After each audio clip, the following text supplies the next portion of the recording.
More and more stories continue to pour out about how angry Trump staffers are about the fact that not only can they not find a job outside of the White House thanks to Trump's behavior, but the latest reports that have come out just over the last 2 days have talked about the fact that these staffers are furious that Trump doesn't care. Now, that part to me is what is surprising. See, here's the thing that I'm so shocked that these staffers don't realize here. Donald Trump has never in his life done anything that would indicate that this man is even capable of caring about how his actions affect another human being. I mean, really think about it. Not just during the presidency either, by the way.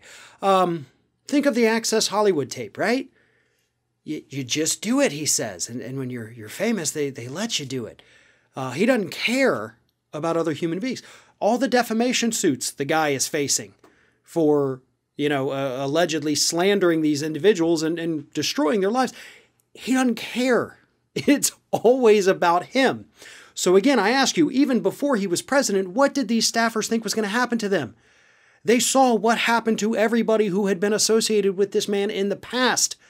There's not necessarily a good, happy ending for these individuals. So why are these White House staffers suddenly shocked that Trump, helped incite the violence that we saw last week? That makes no sense to me.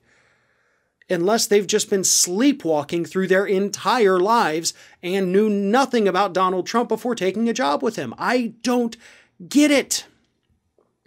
I have been talking for 4 years now about the fact that these people are eventually going to have to answer for their loyalty to Donald Trump. And that is exactly what is happening right now. Now, there's two different sides of this, okay? We have the cabinet side. Forbes came out, and I talked about this over at Ring of Fire, actually. Forbes came out and said, listen, all you businesses, you're the Forbes, Fortune 500, whatever, all that stuff. If you hire any of Trump's former cabinet officials, we're going to assume everything you say from that point forward is a lie.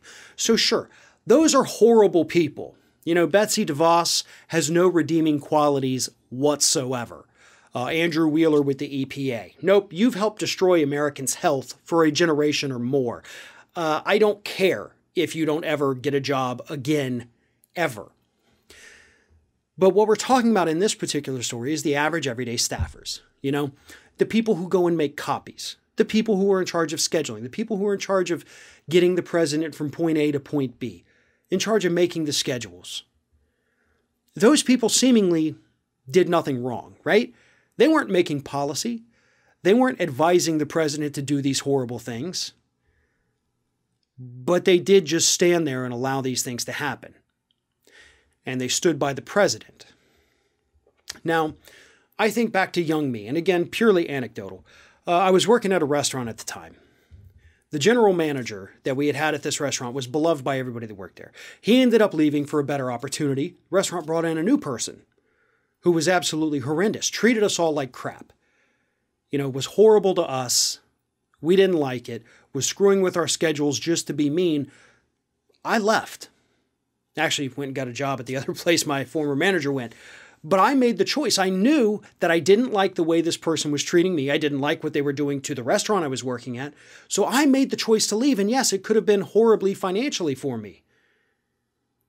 But I understood at 21 years old, this person isn't treating me correctly.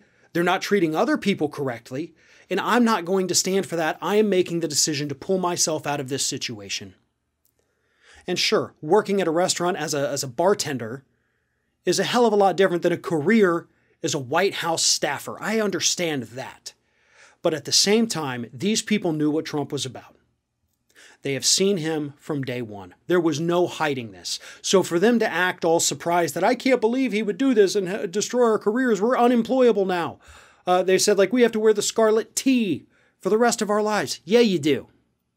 Because you were given every available opportunity to abandon this sinking ship. But instead, you chose to go down with it. And because of that, yeah, you got to be grown-ups about it.